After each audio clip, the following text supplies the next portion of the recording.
Hello students, welcome back to Panacea once again and I hope you are all doing well. So, दोस्तों मैं आज grammar का एक बहुत ही इंपॉर्टेंट टॉपिक लेकर आया हूँ एंड दैट इज जो आप स्क्रीन पे देख पा रहे हैं that is causative verb. Causative verb एक ऐसा टॉपिक है जिसमें काफी कंफ्यूजन हो, लेकिन मैं आपको एश्योर करना चाहता हूँ कि इस वीडियो को जब आप देखेंगे तो आपको किसी भी तरह कंफ्यूजन नहीं रहेगा, 100% कंफ्यूजन आपका दूर हो जाएगा। तो सबसे पहले हम जानने की कोशिश करते हैं कि कॉजेटिव वर्ब आखिर है क्या। तो दोस्तों कॉजेटिव वर्ब का मतलब होता है एक ऐसा वर्ब जो दूसरे किसी वर्ब के पूरा होने का कारण बनता है। यानी किसी सेंटेंस का जो सब्जेक्ट है वह उस काम को नहीं करता है, बल्कि उस काम को वह सब्जेक्ट किसी दूसरे व्यक्ति से करवाता है, और जिस वर्ब के मदद से वह दूसरे व्यक्ति से करवाता है उसको बोलते हैं हम कॉजेटिव वर्ब। जैसे हम यहां पर लिखेंगे आई राइट अ लेटर।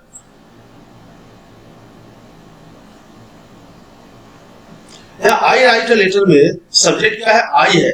यहां पर यह कौन सा काम कर रहा है? राइट का काम कर रहा है। यानी इस सेंटेंस में राइट का काम कौन कर रहा है? आई कर रहा है, यानी सब्जेक्ट कर रहा है। इसलिए इसमें किसी भी कॉजेटिव वर्ब की जरूरत नहीं है। इसका मतलब है मैं लेटर लिखता हूं, लेकिन अगर मैं खुद नहीं लिखता हूं, किसी दूसरे व्यक्ति से लिखवाता हूं, तो हम क्या लिखेंगे? I make somebody write a letter। यानी यहां पर जो यह एक्शन है कौन करता है? somebody करता है। मैं नहीं करता हूं, बल्कि मैं तो किसी से लेटर लिखवाता हूं। और कौन सा ऐसा वर्ब है जो दूसरे एक्शन को पूरा होने में मदद करता है? That is make. यहां पर मेक क्या है? एक पॉजिटिव वर्ब है। यानी पॉजिटिव वर्ब की मदद से हम एक ऐसा सेंटेंस फ्रेम कर सकते हैं जिस सेंटेंस में सब्जेक्ट खुद कोई काम नहीं करता है, बल्कि वह किसी व्यक्ति से करवाता है। तो जो वर्ब किसी दूसरे वर्ब के पूरा होने का कारण बनता है that is called positive verb. My dear students, I hope you have understood. अब पॉजिटिव वर्ब कितने तरह के होते हैं? 1 2, this is let, this is get, this is make, have and this is help। अब यहाँ इतने तरह के कॉजेटिव वर्ब है, लेकिन हर कॉजेटिव वर्ब का अलग अलग सिचुएशन के अनुसार हम उसका यूज करते हैं। जैसे पहला है टू अलाउ या परमिट। यानी किसी को अगर हम परमिशन देते हैं, किसी को हम अलाउ करते हैं कोई काम करने के लिए, तो उसके लिए जो कॉजेटिव वर्ब हम यूज करते हैं वो क्या करते हैं? लेट यूज करते हैं। और उसके बाद जो सेकेंड वर्ब आता है वह वर्ब का फर्स्ट फॉर्म होता है, that is also called bare infinitive. Next है टू कन्विंस। यानी एक ऐसा वर्ब जिसके मदद से हम किसी को कुछ काम करने के लिए कन्विंस करते हैं। वैसे केस में हम जो पॉजिटिव वर्ब यूज करते हैं वो गेट यूज करते हैं, और उसके साथ क्या हम यूज करेंगे? सेकेंड वर्ब क्या होगा? Two plus V1। नेक्स्ट है टू फोर्स।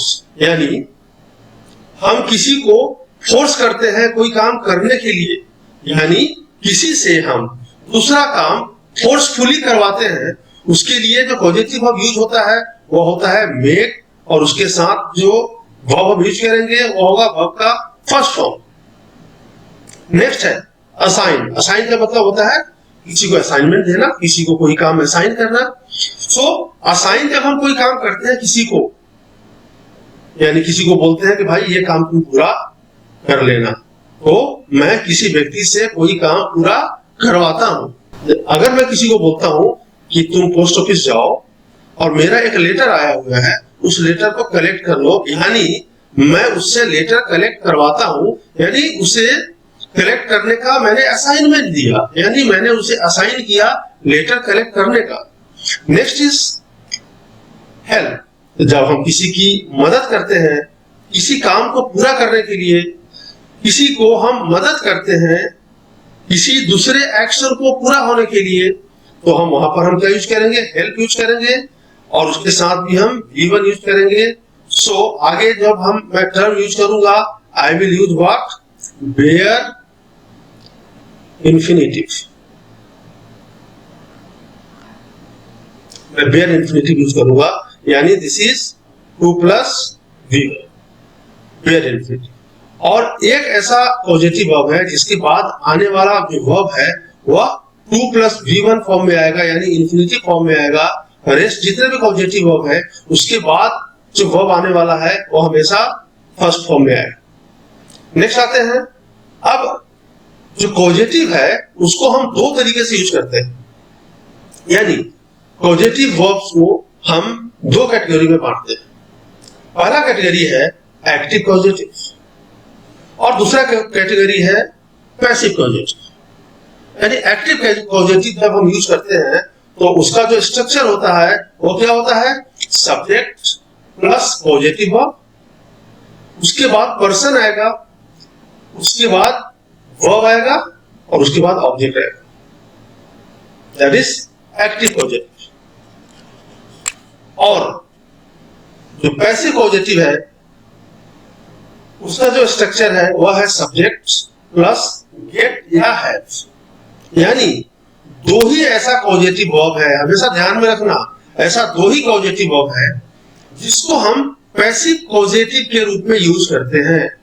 यानी गेट और हैव के अलावा जो लेट है, हेल्प है या मेक है, इसको हम कभी भी पैसिव पॉजिटिव के लिए यूज नहीं करते हैं। तो मेरे प्यारे बच्चों, गेट और हैव है, इसको हम पैसिव पॉजिटिव के लिए यूज करते हैं और उसके स्ट्रक्चर आप देख रहे हैं स्क्रीन पर, सब्जेक्ट प्लस गेट या हैव प्लस थिंग। अब थिंग क्यों आएगा यहाँ और एक्टिव पॉजिटिव में पर्सन क्यों आया है वो आगे मैं समझाऊंगा। फिलहाल समझिए, थिंग आएगा प्लस V3 आएगा और प्लस बाई समवन या बाई पर्सन। ब्रैकेट में मैंने इसलिए डाल दिया है क्योंकि आ भी सकता है या नहीं भी आ सकता। यानी मैं कुछ एग्जांपल देता हूं वर्बली कि मैं राम से यह काम करवाता हूं, मैं राम से यह काम करवाता हूं। क्या होगा, पहला सब्जेक्ट आई, उसके बाद पॉजिटिव वर्ब में गेट, आई गेट, उसके बाद राम, उसके बाद क्या आएगा, गेट के साथ क्या आता है use, 2 plus V1, so I get Ram to do this work, object में this work आ गया, I get Ram to do this work, I get Ram to do this work। लेकिन उसी को हम अगर पैसिव पॉजिटिव में हम यूज करेंगे तो क्या होगा, I get, उसके बाद थिंग आएगा, थिंग मतलब राम कौन सा काम करता है, यानी जो ऑब्जेक्ट है वो थिंग में आ जाएगा। so I get this work done, किसके द्वारा, by Ram. So that is passive positive. आगे एग्जांपल्स में सारा कुछ क्लियर होने वाला है आपको। नेक्स्ट है एक्टिव पॉजिटिव में हम सबसे पहले यूज सीखेंगे वो है मेक। मेक का मतलब होता है, फिर से मैं रिपीट यहां कर रहा हूं, मेक का मतलब होता है फोर्स, किसी को फोर्स करना और किसी से कोई एक्शन करवाना। उसका स्ट्रक्चर है make plus noun plus V1, make plus noun plus V1। क्या हुआ example, I made him finish the work, subject है आई आ गया, उसके बाद मेक आ गया और उसके बाद नाउन में क्या आ गया, नाउन या प्रोनाउन में क्या आ गया, हिम आ गया और उसके बाद finish. This is the first form of the verb. So I, यह है किस टेंस में, यह है सिंपल पास्ट में। So I made him finish the work, यानी मैंने उससे यह काम खत्म करवाया। यहाँ पर मेरे प्यारे बच्चों पॉजिटिव वर्ब मेक है जिसके मदद से इस काम को फिनिश करवाया। सो this is the positive verb and when we use make as a positive verb, the structure that we follow is subject plus make plus noun या pronoun plus V1। Next, your emotional words always make me cry। Subject is what? Subject is your emotional words, your emotional words, always तो verb of frequency है, सो this is the subject, your emotional words. उसके बाद क्या आएगा? Make a गया, this is the positive verb. और उसके बाद मेक के बाद जो आने वाला जो पार्ट ऑफ स्पीच है क्या होगा मेरे प्यारे बच्चों? नाउन या प्रोनाउन यानी पर्सन, पर्सन आ गया। और उसके बाद वर्ब का first form this is bare infinitive, ये आ गया, क्राई आ गया। सो योर इमोशन, तुम्हारे जो इमोशनल वर्ड्स है वो हमेशा मुझे रुला देते हैं। Your emotional words always make me cry. Next, the principal made the peon ring the bell. Principal ने प्यून से घंटी बजवाया। प्रिंसिपल ने घंटी नहीं बजाया। अगर हम लिखते हैं कि प्रिंसिपल ने घंटी बजाया तो वहां पॉजिटिव वर्ब की जरूरत ही नहीं है, क्योंकि प्रिंसिपल सब्जेक्ट है और उसने घंटी खुद बजाया, तो यहाँ पर पॉजिटिव वर्ब की जरूरत नहीं है। लेकिन बच्चों, जब प्रिंसिपल ने किसी काम को किसी दूसरे से करवाया तो वहां पर पॉजिटिव वर्ब की जरूरत हो जाता है। और यहाँ पर पॉजिटिव वर्ब क्या है? या पॉजिटिव वर्ब है मेक है, और उसके बाद क्या आया है? पर्सन आया है स्ट्रक्चर में, आप देखिए। उसके बाद V1 आया है, उसके बाद ऑब्जेक्ट आया है। नेक्स्ट आते हैं हैव पे।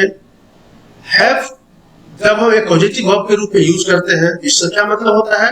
To give someone the responsibility to do something, यानी किसी को कोई काम असाइन करना, किसी को कोई असाइनमेंट देना कि हाँ भाई ये काम तुम कर देना, यानी किसी व्यक्ति को कोई काम करने का रिस्पांसिबिलिटी देना, उसका स्ट्रक्चर है हैव। यानी सब्जेक्ट तो इंप्लाइड है, सब्जेक्ट तो है, subject plus have plus noun plus bare infinitive plus bare infinitive. यह सारा जो मैं बता रहा हूं पॉजिटिव वर्ब, कौन सा पॉजिटिव है? एक्टिव पॉजिटिव है, पैसिव पॉजिटिव नहीं है। क्योंकि मैंने बताया है प्यारे बच्चों, पैसिव पॉजिटिव दो ही तरह के होते हैं। कौन होते हैं? गेट होते हैं और हैव होते हैं। नेक्स्ट एग्जांपल्स है, I will have my brother go to market, यानी मैं अपने ब्रदर को यह रिस्पॉन्सिबिलिटी दूंगा, अपने ब्रदर को रिस्पॉन्सिबिलिटी दूंगा कि वह मार्केट जाए, यानी मैं अपने ब्रदर को मार्केट भेजूंगा। I will have my brother go to market। क्या है? सब्जेक्ट है आई, उसके बाद ये फ्यूचर टेंस में है, क्या आएगा? will have आ गया, उसके बाद नाउन आ गया, उसके बाद V1 आ गया, that is called bare infinitive। Next, I had my peon bring me a glass of water, यानी प्यून से मैंने एक गिलास पानी मंगवाया। यह पास्ट टेंस में है, सो हैव का हैड हो गया है, यानी सब्जेक्ट प्लस हैव आ गया, इसका पास्ट फॉर्म हैड होता है, हैड। उसके बाद क्या आ गया? पर्सन आ गया, उसके बाद V1 आ गया, this is bare infinitive. Next, he has had me collect the parcel। यह कौन सा टेंस है? और अजीब सा लग रहा है ना? यह है कौन सा tense? This is present perfect tense. और प्रेजेंट परफेक्ट टेंस में जो एक्सिलरी वर्ब यूज होता है वो क्या होता है? हैव या हैड, ये ऑलरेडी यूज हो गया है। उसके बाद हम आते हैं, यहाँ पर जो स्ट्रक्चर में हैव है, this is what? This is the main verb, not auxiliary verb. और इसका जो थर्ड फॉर्म होगा वो क्या होगा? हैड होगा। So this is present perfect my dear students, he has had आ गया, उसके बाद पर्सन आया है, उसके बाद V1 आया है, this is called bare infinitive. So he has had me collect the parcel, यानी उसने मुझसे पार्सल कलेक्ट करवाया। नेक्स्ट आता है गेट। गेट का मतलब होता है कब हम यूज करते हैं? एज पॉजिटिव वर्ब गेट को हम यूज करते हैं कब? जब हम किसी को कन्विंस करते हैं कुछ करने के लिए, या किसी को इनकरेज करते हैं कुछ करने के लिए। इसका स्ट्रक्चर है, एक्टिव स्ट्रक्चर है, get plus person plus two plus V1।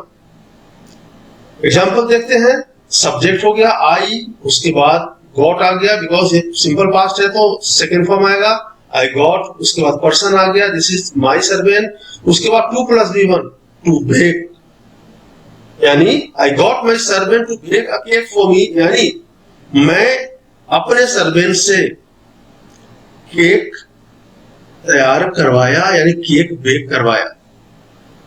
Next, please get a doctor to check me, please get a doctor to check me, यानी यहां पर क्या है, इंपेरेटिव सेंटेंस है, रिक्वेस्ट है, गेट आ गया, उसके बाद में पर्सन आ गया, उसके बाद में टू प्लस गिवन आ गया, यानी प्लीज मुझे डॉक्टर से चेक करवाओ, इसका मतलब हो गया प्लीज मुझे डॉक्टर से चेक करवाओ। This is the active structure, active voice of the positive verb get. Next is she always gets me to help her, वो हमेशा मुझसे उसका हेल्प करवाती है। She is the subject, always is the adverb, that is adverb of frequency. Now get है plus person है plus to plus given है, sentence is correct. Next is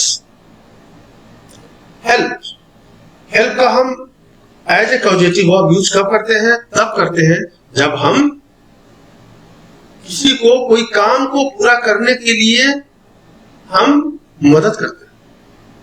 To help someone in doing something, जब कोई व्यक्ति कोई काम कर रहा है, जब कोई व्यक्ति कोई काम कर रहा है और उस काम को पूरा करने के लिए जब हम उसकी मदद करते हैं, we use the causative verb help. Example है, चलिए स्ट्रक्चर देखते हैं। पहले स्ट्रक्चर है help plus person plus V1, that is bare infinitive.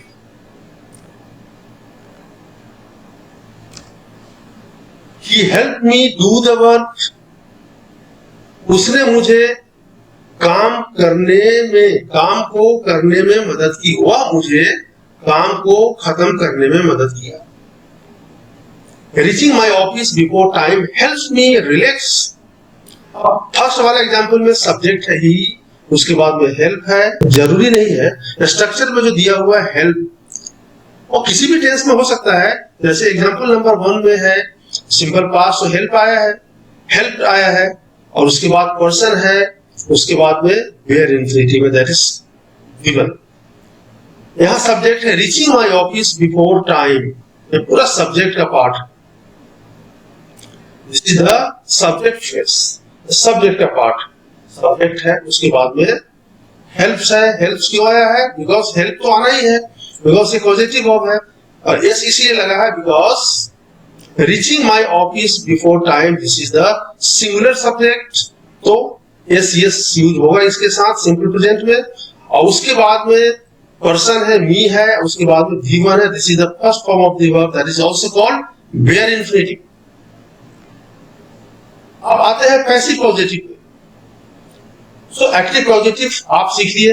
Active positive सबसे पहले मैंने स्ट्रक्चर आपको बताया है, उसके बाद हर पॉजिटिव वर्ब को एक्टिव वॉइस में कैसे यूज करते हैं वो बताया है। वहां पर मैंने स्ट्रक्चर भी फिर से दोबारा मैंने डाल दिया है और स्ट्रक्चर वाइज मैंने आपको समझा दिया है, उम्मीद है आप समझ गए होंगे। नेक्स्ट आते हैं पैसिव पॉजिटिव। पैसिव पॉजिटिव में have plus think plus V3। अब have plus think plus V3 में क्या आता है? I will have my hair cut tomorrow. इसका एक्टिव मैं पहले लिखकर आपको बताता हूं। एक्टिव है इसका I will have the barber cut my hair tomorrow। यह एक्टिव पॉजिटिव है। एक्टिव पॉजिटिव का स्ट्रक्चर क्या? सब्जेक्ट है, उसके बाद में हैव है, उसके बाद पर्सन आता है, पर्सन के बाद क्या आता है? V1 आता है, दिस इज बेयर इंफिनिटिव। लेकिन उसी का अगर हम पैसिव पॉजिटिव में यूज करते हैं तो उसका स्ट्रक्चर क्या है? हैव प्लस थिंग आएगा पहले। थिंग क्या आएगा? थिंग क्या है इसमें? I will have the barber cut my hair. My hair is the thing, person तो द बार्बर है, my hair is the thing, तो क्या होगा? I will have my hair, उसके बाद V3 कट आएगा, so I will have my hair cut. अब by the barber आप लिख भी सकते हो, नहीं भी लिख सकते हो, क्योंकि हलवाई से तो आप बाल कटवाते नहीं हो। सो जहां पर ऑब्जेक्ट इंप्लाइड है, जहां पर एजेंट की जरूरत नहीं हो, आप यूज मत कीजिए। I will have my hair cut tomorrow.